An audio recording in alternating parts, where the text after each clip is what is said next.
चला तर मंडळी 100% तेलात फुटणारच नाही. 1 कप साबुदाणा घ्यायचा, 2 वेळा हलक्या हाताने धुवायचा. साबुदाण्याच्या लेवलला येईल इतकं पाणी घालून रात्रभर भिजवायचा. बटाटे डायरेक्ट पाण्यात न ठेवता डब्यात ठेवून उकडायचे. दुसऱ्या दिवशी साबुदाणा छान भिजलाय, फुलल्यावर दुप्पट झाला. 2 कप भिजलेला साबुदाणा, त्यासाठी 1 कप उकडून किसलेला बटाटा मिक्स केला.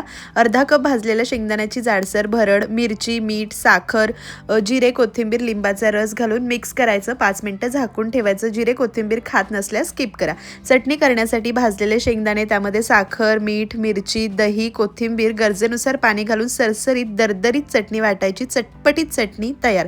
मिश्रण 5 मिनिटं मुरलेले आहे. त्याचे छान पातळ पातळ वडे करून घ्यायचे. सगळे वडे करून घेतले. चांगल्या गरम तेलात मध्यम ते मोठ्या आचेवर तळायचे. वडे सोडायचे. बबल्स कमी झाले की मग उलटायचे आणि लालसर सोनेरी रंग आला की काढायचे. अति तळत बसू नका. अति तळत बसलात तर फुटेल. सविस्तर प्रमाणासह रेसिपी चॅनलवर आहे. टायटलमधल्या त्रिकोणावर क्लिक